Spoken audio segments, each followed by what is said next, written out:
all I teach them to do is to identify which experience they're having and then learning how to apply the methods that I teach, because the methods, when you start to tap and you do the process, it takes about 7 to 10 minutes to not have that craving or that desire anymore. And what you do is you're actually going back and you're healing an unconscious trauma that's causing it in the moment. So what we found with our students that go through our more advanced programs, within about 3 to 6 months, they will completely heal their emotional eating permanently and it'll never come back.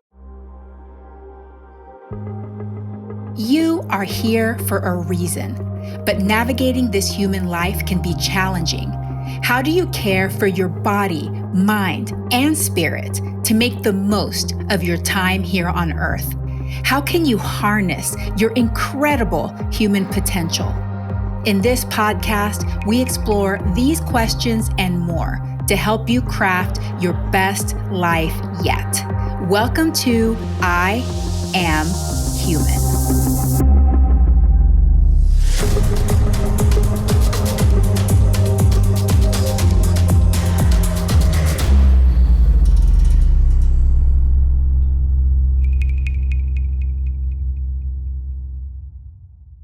Hello, humans, and welcome to another episode of I Am Human. I am so happy to be here with you today, and thank you so much for joining me. If you have not already, if you could please subscribe to the podcast, if you would leave me a review, that would be fabulous. It will be even more fabulous is if you share these episodes or any episode that you found helpful with somebody that you care about. I would really appreciate it.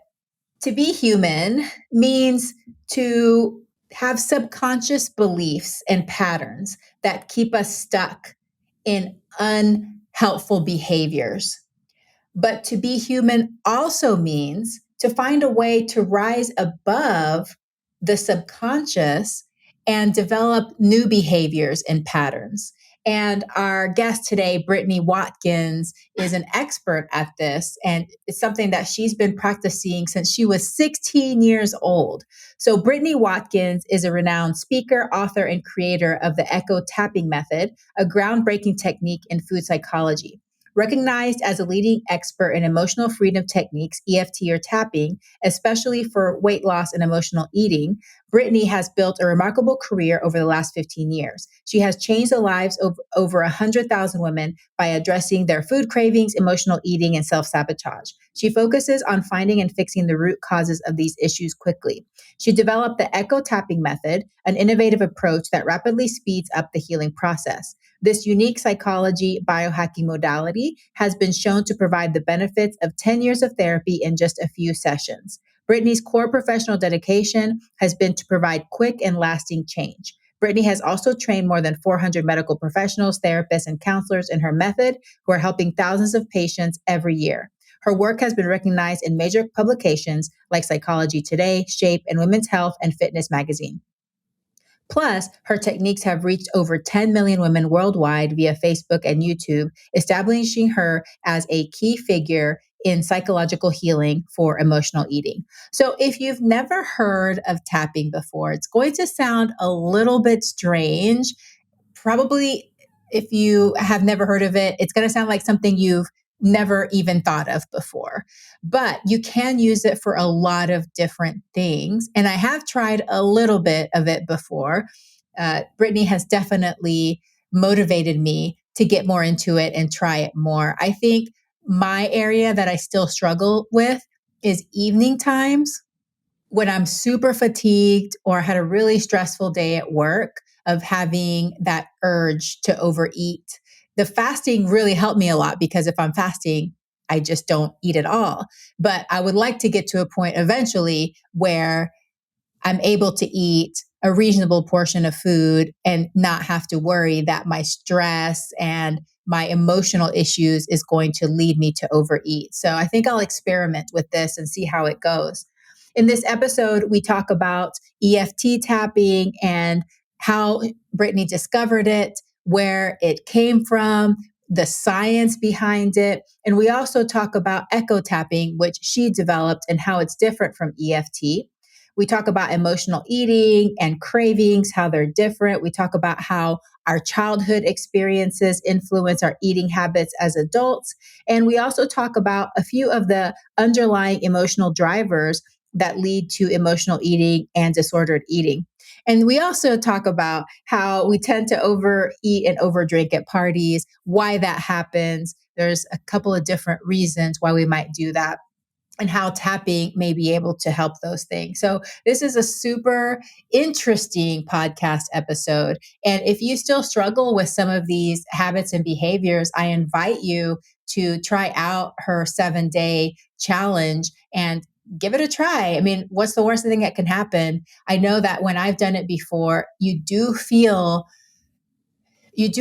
better, but I think that it does require dedication to keep doing in those moments to finally be able to overcome those patterns. So I'd love to hear from you what you think of this episode. If you've tried tapping before, if it's worked for you, if you're new to tapping, if it's intriguing, it's something really different, but it could be super helpful to a lot of people. So I hope that you really love this episode. Again, thank you for being here. And now let's welcome Brittany Watkins. The information on this podcast is for informational and educational purposes only. It is not meant to replace careful evaluation and treatment. If you have concerns about your health or well-being, please consult a healthcare professional. This podcast episode contains sensitive topics that may be triggering to certain people. Listener discretion is advised. Brittany Watkins, welcome to I Am Human. I am super excited to have this conversation today because this is definitely a topic that my audience has not heard about before. So it will be brand new to them. So let's just start at the beginning. What is EFT tapping and how did you discover it? So I discovered tapping because I was a troubled teen. I got kicked out of my house at 15. And one of the great things that my parents did was they had me work with a therapist. And the therapist and I had been working together for about a year. And he came into our sessions. He came into a session one day and he said, I learned something over the weekend. It seems really weird. You're going to think I'm crazy, but I really think it's going to help you. And so I was a 16-year-old kid at the time, and we started, tapping and, saying I love myself. And I felt so awkward and it felt so dumb. But I couldn't deny how great I felt. That day when I left his office, I could tell it was different than the other days. It felt like all of the hurt and the pain and the yuckiness that I had been holding on inside my body just left. And I was the happiest version of myself. And so every week I would come back in and I would say, Steve, let's do that tapping thing. And so back then, the creator of tapping, this was before YouTube existed. So he thought the best way to integrate this into the community was to train all the therapists on it. And so he had a 6-disc CD or DVD set that was him working with all types of different people with all sorts of different trauma and helping them heal very rapidly with this EFT tapping method. And so my therapist saw that I was really curious about how it worked. And so he actually gave me the training CDs that all of the therapists were using to learn the modality. And so I got trained like a therapist in it when I was 16 years old. And I loved doing it. Every time my friend had a problem, I would push him into a room and I'd be like, let me try this tapping thing with you. And then, I realized that the more I used it, the better I got. So, I went from being like a homeless teenager to I had a really successful career in real estate. I was taking all my friends out and paying for dinner. I bought a house when I was 24. And so I just, I didn't actually make it a career until I was 30. Because I was in real estate, the real estate market bottomed out, and then I just decided I wanted to do something that really helps people, and I realized that it was tapping. So that's how I got involved with tapping. Do you want me to explain kind of what it is? Would that be helpful? Yeah, and how long has it been around? I mean, that's an amazing transformation story, by the way. So sounds great. You're making tapping sound very appealing right now. Good, that's the point. Well, it was discovered by a doctor actually totally by accident in the 80s. It was the early 80s. He was working with a client. It's a very famous case study. Her name was Mary.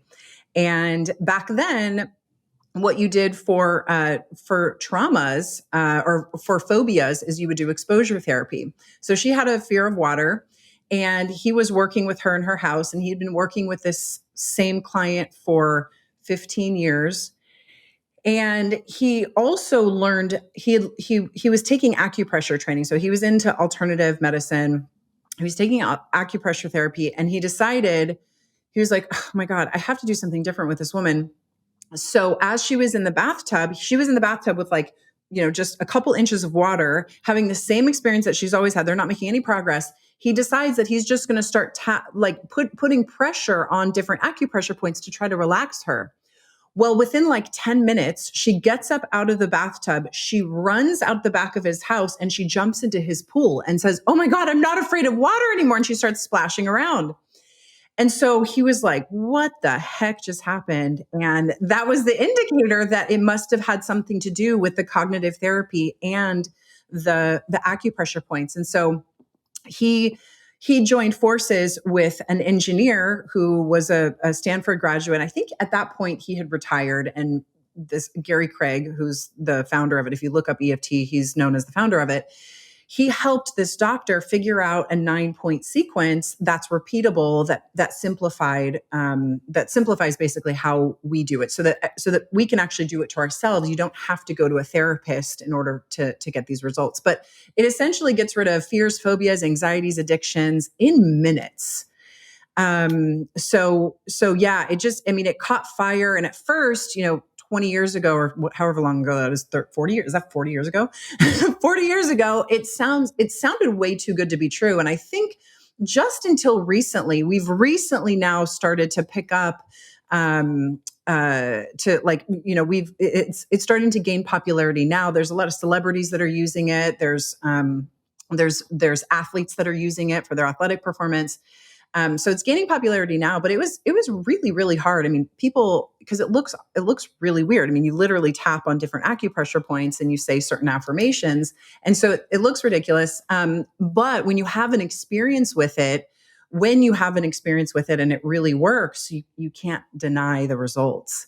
So that's really how it's gaining popularity. Is it's really, really helping people that have been dealing with problems for a very long time, maybe with traditional therapy, or maybe they're just trying to use willpower to get through it.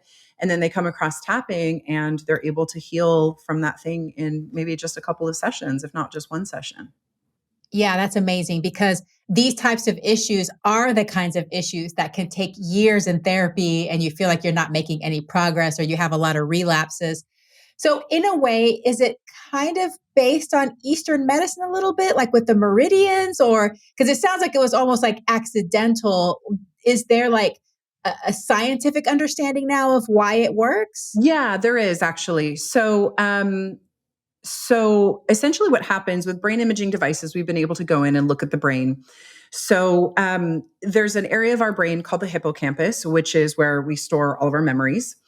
And what happens when we experience something that's bad? So I call them traumas. We call them big traumas and little traumas.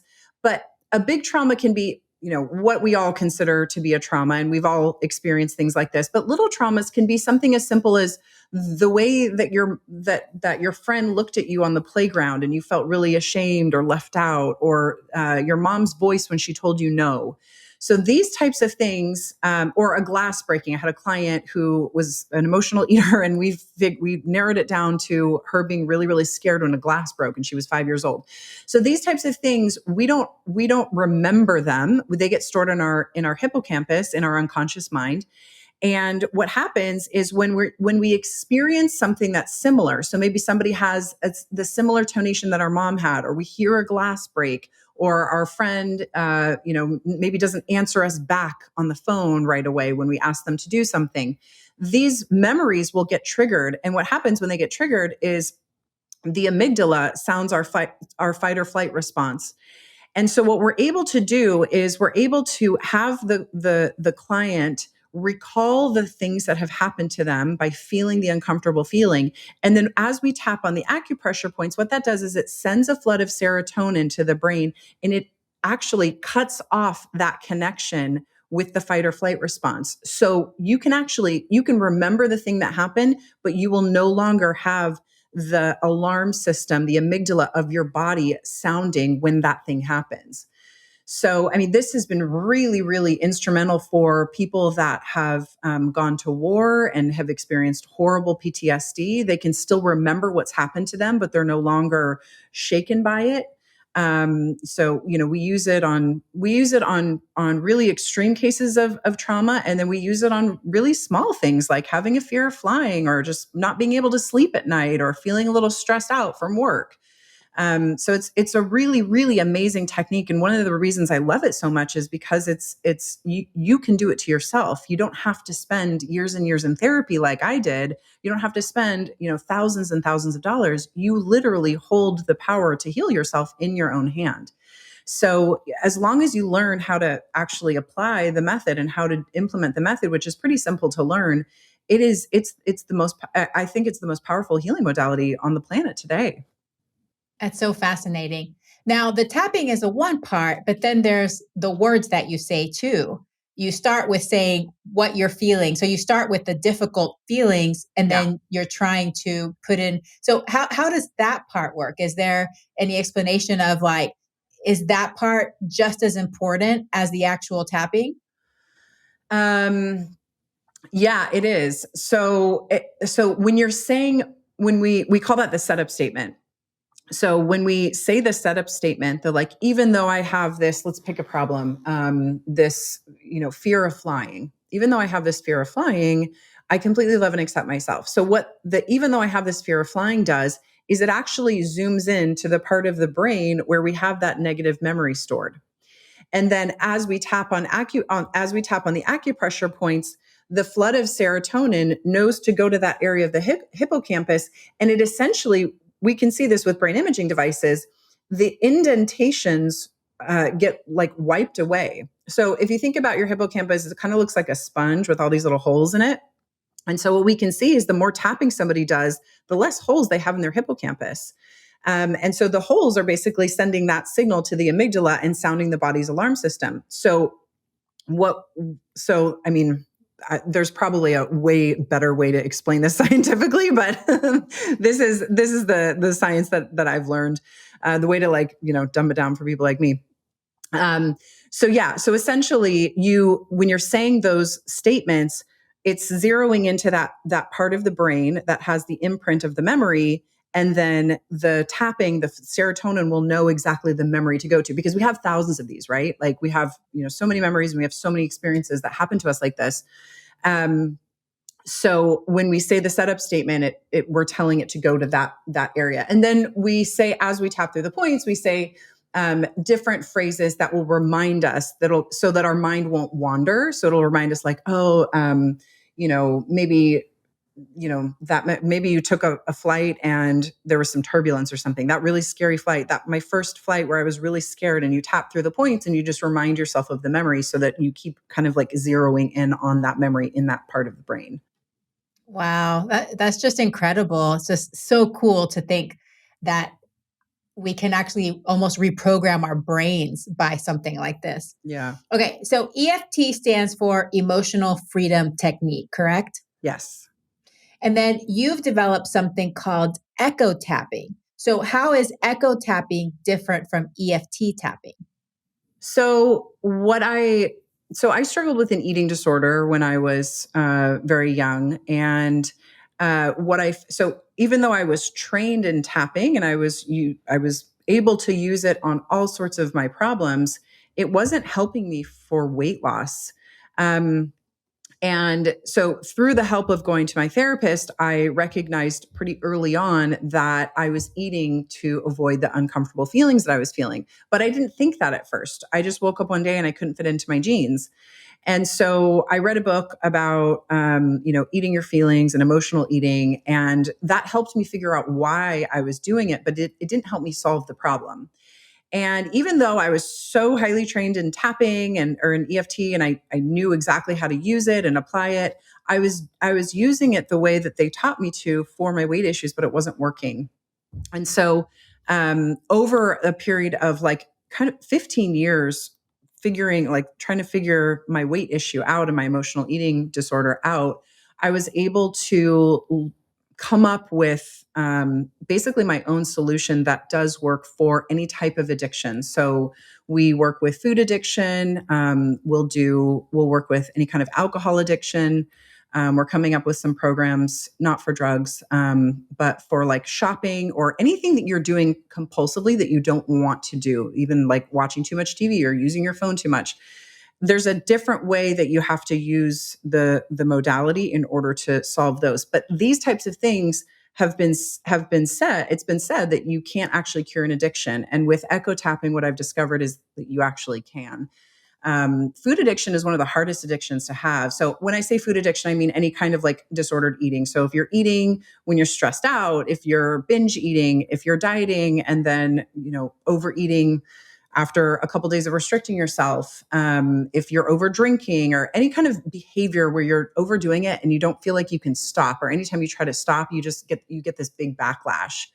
Um, I discovered again through my 15-year journey that there's 7 subconscious weight loss blockers that affect people who are trying to lose weight and can't. And so through my own journey of having to heal these things for myself, I was able to come up with a unique method that specifically, it still uses tapping, but we just apply it in a different way. That's super interesting. So, yeah, I was going to ask you if you thought that just the traditional tapping didn't work because food is so pervasive. Like, what are the things that make it more of a difficult thing? I mean, I guess food is all around us. And it's just something that we're just programmed to do as humans. So, why do you think it makes it so difficult to overcome emotional eating? Well, it's because of the weight loss blockers that I discovered. Like, for instance, one of the biggest causes of extra weight in women is body boundary violation. So this is something that I'm super passionate about talking about because a lot of women don't know this, and they'll just think that they're not good at following a diet, or they'll think that they don't have willpower. And what I have found to be the case with 95 to 98% of women, there's very rarely a woman that will come through my programs that doesn't have this. They will have had some experience with somebody violating their body boundaries. So that can be anything from sexual abuse to something as simple as a client of mine remembered when she heard a podcast just like this, and we were talking on the phone.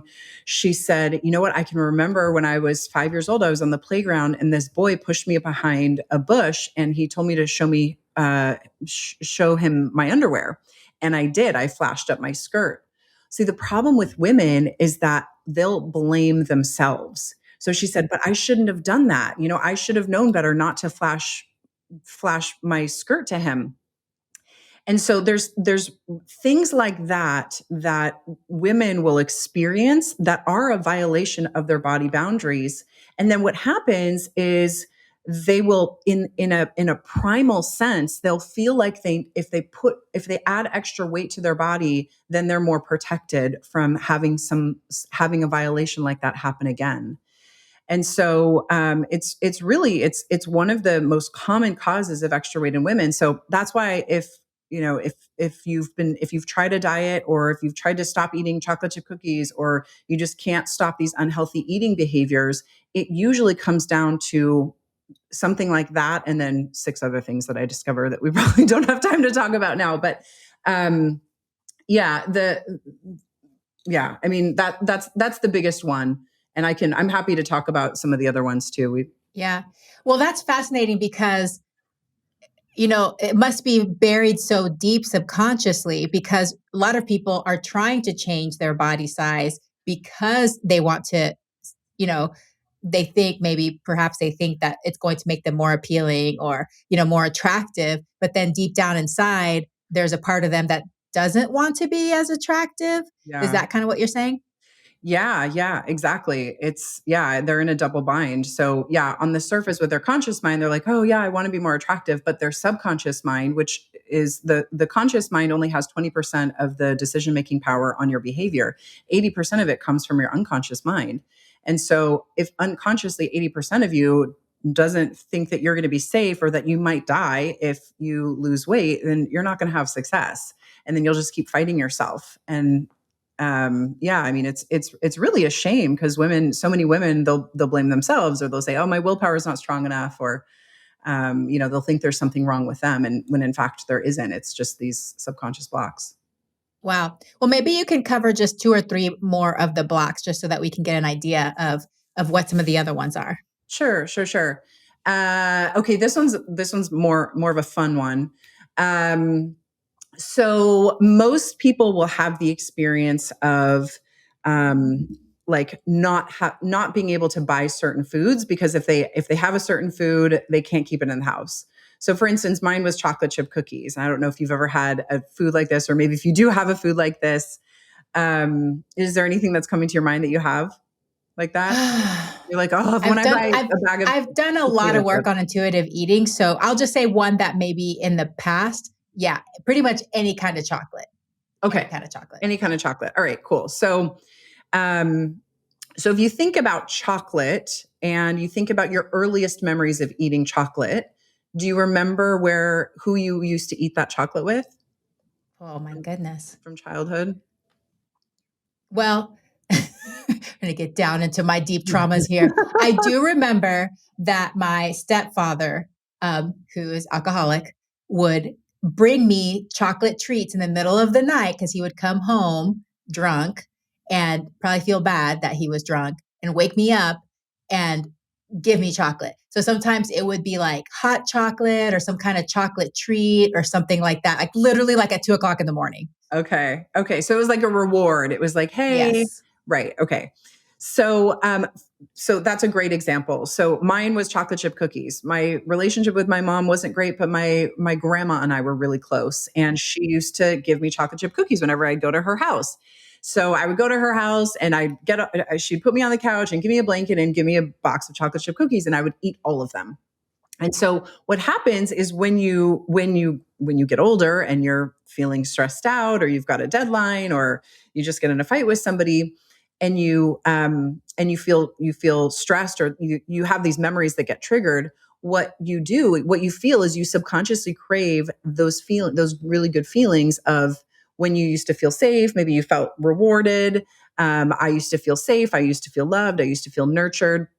I just did a podcast today, and the girl on the host said hers was cake, and she remembered her grandma used to make cake, and they would eat cake for breakfast as a family. Some other examples are like dad would take me out to ice cream every Sunday, and that was our own special time, and I never got to see him that often. Or pizza on Fridays. We used to invite all of the friends over, and mom was so relaxed. So what's happening is your brain is like a filing cabinet, and for people that have this subconscious connection to food in this way, what's happened is that their brain thinks that, so this is grandma's love and this is the cookies. So we have filed cookies in the same filing cabinet with grandma's love. And so all we have to do with tapping, it's really, really simple to just tell your brain, no, cookies goes in its own filing cabinet and grandma's love stays in here. So we just decouple these two things from each other, and so you can after you do this technique, you can end up having the cookies, and you'll just have like a couple of the cookies, or you'll just have a couple squares of chocolate, and not feel like you have to polish off the whole thing. So that's a super, super common one, and it's a really, really easy fix to change that. Um, let's see. Another one is connected to willpower, and if you think about when you give yourself a rule, how you react to that rule. So, like, say, okay, I'm not going to eat carbs, or I'm not going to eat sugar for a month. So our willpower is psychologically is directly connected to our authority figure. And so if you think about your authority figure and the person that raised you, that gave you the rules, that implemented the rules, think about how you were when they gave you a rule. How did you respond? Did you say yes? Did you follow the rules? Did you feel like, okay, yeah, they're giving me a rule? Most people would rebel, or they would say yes to their face and then they would do something else behind their back. So you'll see a similarity with how you treat yourself. So maybe you give yourself, you're really, really good on your diet for like a week, but then when everybody goes to bed at night, you'll secretly sneak food that's off of your diet, but to the family or to everybody around you, you'll pretend like you're on your diet. Or maybe you'll stick to your diet only for a couple of days and then you'll rebel and binge and you won't be able to stick to it. So there's a lot of correlation between your relationship with your authority figure and the way you relate to yourself. And it's a pretty easy cleanup. I know it sounds complicated to fix that, but it actually when you know how to apply the tapping in the right way to heal these things, you can do a couple of sessions on this. And it's fascinating what happens when people overcome the strained relationship with their authority figure. Everything in their life gets better. Because if you think about what willpower is connected to, it's connected to your own well being, it's connected to taking care of yourself. We'll have women that'll say, oh my gosh, I did the tapping and then I asked my boss for that raise and I've been thinking about it for 2 years and I haven't felt like I qualify for it. Or women will say, I'm finally writing my book or I'm starting this business, and they'll be making more bold decisions because of changing this internal relationship with themselves. It's really, really cool. That's a very rewarding part of what I get to do for work. So, Wow, that's incredible. It's pretty amazing. yeah. All of these different subconscious things. Well, I want to back up a second and talk about the difference between emotional eating and craving. So, can you define emotional eating? Yep. And what are the benefits of being aware of it and learning to manage it? Um, so the reason that I separate them in my work is because we have techniques. We have two techniques that work to stop these behaviors, but you have to know which one you're in order to know which technique to use. So I'm a really big fan of not having to use willpower in the moment. I've never been able to like verbally coach myself into doing anything. I either want to do it or I don't want to do it. And so all of my techniques work by literally tricking your brain into not wanting to do the thing anymore. So with emotional eating, the way that, well, let's start with cravings. Cravings is easier to discern. So with cravings, it's you feel like eating a food, but you only feel like eating a certain food. So, like for instance, I used to have this thing for yogurt, and I would drive 30 minutes to go to my favorite yogurt store to get the toppings that I actually wanted. And I didn't care if there was traffic or like, you will go to the ends of the earth to get that particular food. So that's how you know you have a craving for a specific food. When it's emotional eating, any food will do. So if you don't have something yummy in the house, even just a cold can of beans will work. So that's how you know. And sometimes when you're in it, you don't really know. Well, no, you do. When you're in it, you either want a very specific food and nothing else will do, or you're just like, I'll eat anything right now. I just need something in my mouth. I need something to calm myself down. Yeah, that's super interesting to be able to think about it that way. But I think that most of us probably have hyper palatable foods in our house. So, Yeah. yeah, you don't usually resort to the broccoli or the can of beans. Most of the time, it's going to be the chips, the crackers, candy, ice cream, the foods that are high in fat and sugar, because it's also giving you that chemical feeling that you're after as well. Yeah. So if any food will do in that moment and it's, a highly palatable one, I would probably say that that's emotional eating. But if you're looking for like only chocolate or only cupcakes and that's the only thing you want, that's usually a food craving. Okay. And so, what are the benefits of being aware of these things and managing it? I know that you talk about weight loss, but are there other things that you talk to people about of kind of learning when they're doing this, how to separate the differences?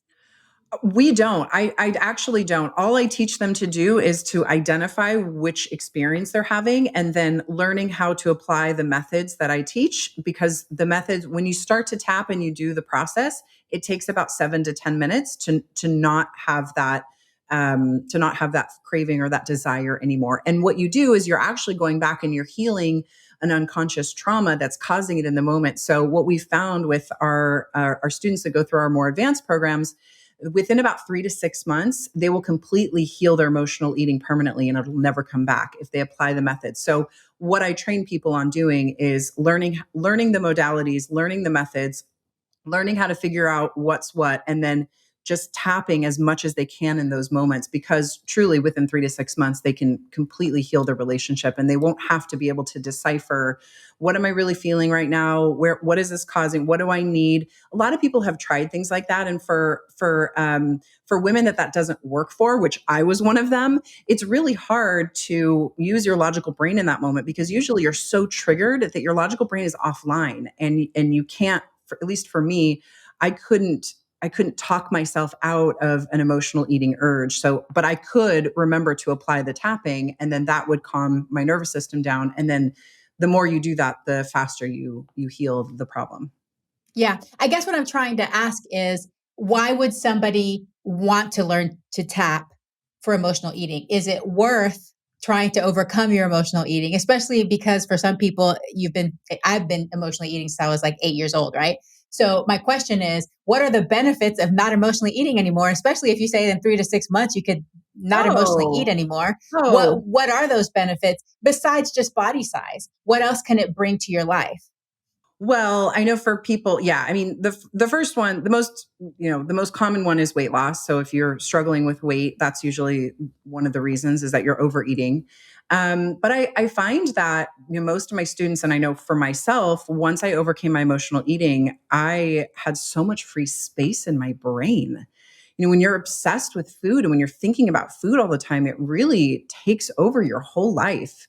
And so when I finally healed my emotional eating, I was able to start a business. I traveled the world for 10 years. I was so much happier. Our students will report overcoming depression, overcoming anxiety, overcoming all sorts of mental health, challenges that they had been struggling with alongside the emotional eating. So this is really, it's really a kind of like all around approach to mental health as well. One of the things that I always say is that the food cravings and the emotional eating urges will actually take you to the parts of yourself that are looking to be healed.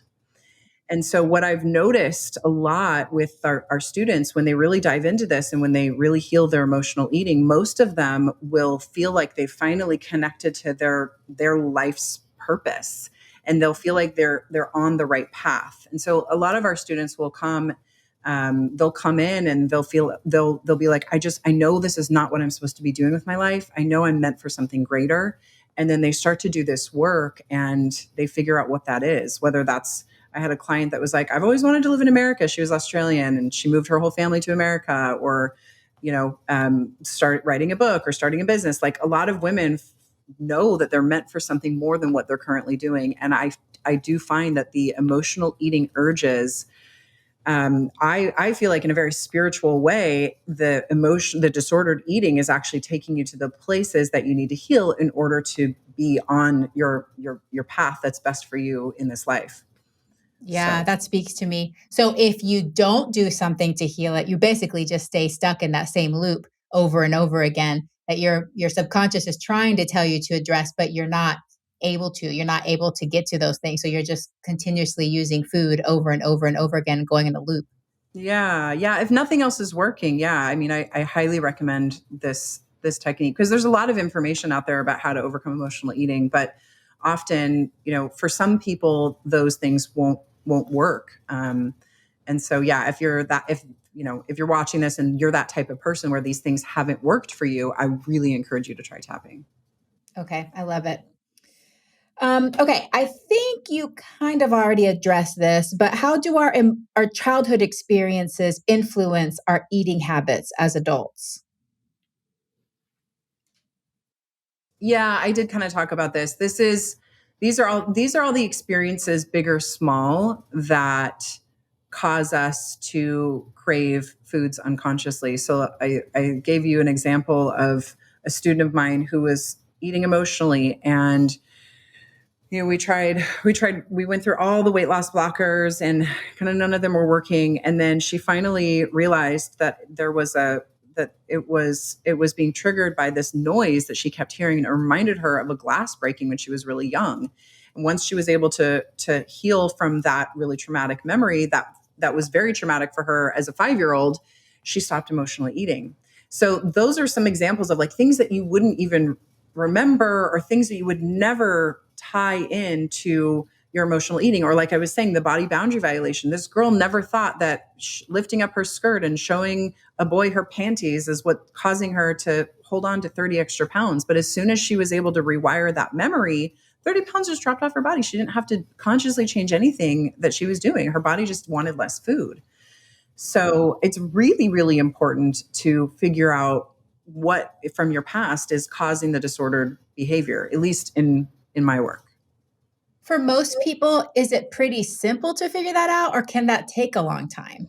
No, I mean the guided instructions, and that's what separates regular tapping or EFT tapping from echo tapping, is that echo tapping guides you and gives you instructions for how to find it. So everybody can come up with the memory within just a few seconds with the right guidance. Interesting.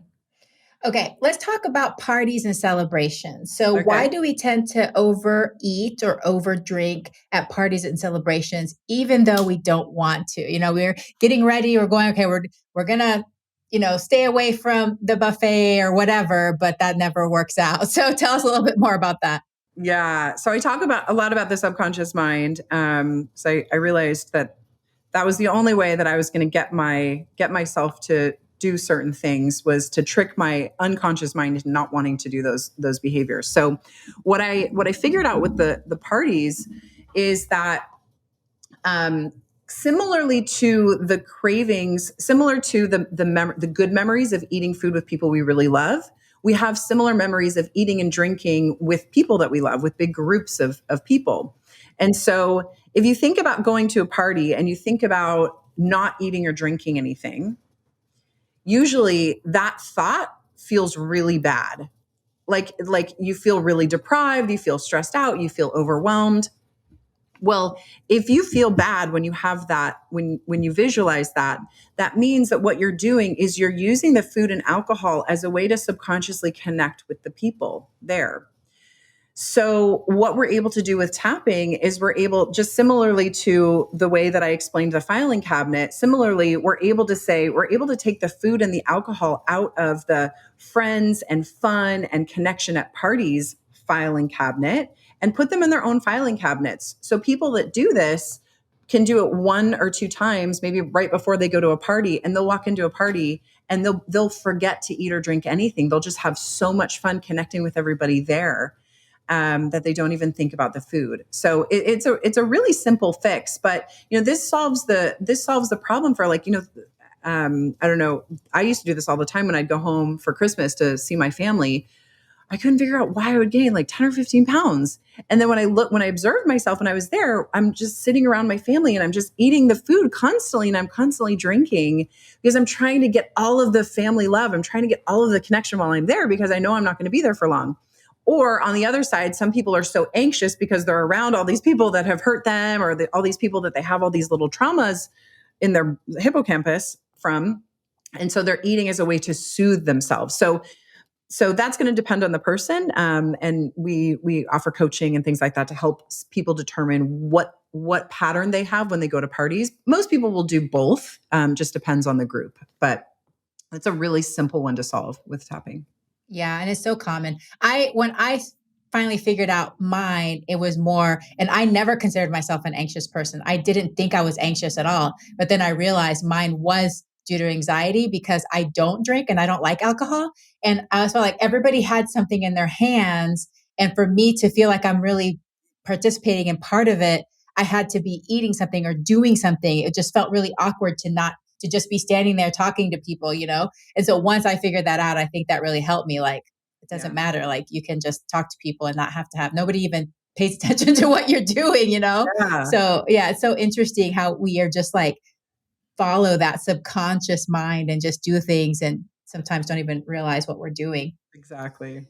I'm wondering if it would be helpful to do a short demonstration, or do you usually do that on the podcast? Or You know what? I will do you one better. I have a 7-day challenge that we put together for free for your audience. And I can give people perfect. a link to that. And yeah, so if you go to echotapping.com/I am human, you can get that whole 7-day challenge. And I go Oh, I through all love the that. 7 weight loss blockers, and I give away some of my best modalities. They can actually have an experience working with me. I'll have them bring the food, bring like chocolate or potato chips or whatever their craving food is to the calls, and we'll tap together. And so they'll have an experience and they can see whether or not it works for them. Oh, I love it. Thank you so much. That's Yeah, you're exciting that welcome. we can try that. Yeah. Okay, well, let me get into some questions about you, things that I'm Sure. curious about. What do you wish more people knew? This could be about anything. What do you wish more people knew? Well, this is easy. I wish more people knew about tapping and how easy it is to change behaviors and patterns that you don't like in your life if you know how to use and apply the method. Awesome. How do you define success in this lifetime? Uh, oh, I think what I'm coming to now is it's freedom. It's freedom. It's freedom of time. It's freedom and flexibility to get to spend your time doing the things that you want to do and with the people that you really love. Yeah, for sure. I can identify with that. Is there a goal or a dream that has evaded you thus far? Or is there something that you have left on your bucket list that you'd be willing to share with us? I spent 10 years traveling. I left the States when I was 31 and I just moved back to the States. And so I kind of I did life opposite what most people do. And so I have like, having long-term relationships, like romantic relationships. I have a great community of friends, but having like a life partner or building a family is something that I'm working on next. I love that. That's beautiful. Very interesting. What does it mean to be human? Ooh. I think just having all the experiences, feeling, uh, going through the ups and downs, the highs and lows of life, and realizing that with every low, is a high is around the corner, and with every high, there's probably going to be another low at some point, and just riding the waves of highs and lows as best you can, and with as much grace and resilience as possible. Yeah, that's beautiful. And that's so true. I do believe that we're here to experience some of those challenges because otherwise it would just be boring. So, got to have some of that. Brittany, it has been fabulous to get to know you and learn more about echo tapping and all the beautiful work that you're doing. I know you're helping so many people. So I know that you've given us the link so that we can experience this for ourselves, but where can listeners connect with you and what products and services do you offer? So I have online programs. You can go to my website, BrittanyWatkins.com. I don't think you'll find the free challenge there. We want to give them the echo tapping link for that one. But I have online programs where you can learn from us, or you can work with us more intensely. And we have more advanced programs that come with one-on-one coaching with my certified coaches. We also have a coach certification program too for anybody that wants to learn how to use this in their work. We certify a lot of coaches and therapists, and even PhDs will go through this training when they want to use it for their clientele. Awesome. We'll definitely provide that all in the show notes. And I know that people will be very interested to learn more about you and how they can work with you and get started on that 7-day challenge. So I appreciate you so much. And thank you so much for everything that you do. Thank you, Dr. Yami. It's nice to be here. My name is Brittany Watkins, and I am human. Thank you for listening to another episode of I Am Human. I would be so honored if you subscribe to the podcast so that you never miss an episode. We love our listeners and take your feedback seriously. If you have questions or constructive feedback, you can email us at podcast@dryami.com. That's podcast@doctoryami.com. I am your host, Dr. Yami Cazorla-Lancaster. I Am Human is produced by myself and Alejandra Parra. Graphics designed by Alejandra Parra. Music by Angela Soph with Glowbox Productions and edited by the Castos production team. Remember, human, you are here for a reason. Have fun, explore, and and live your life to the fullest.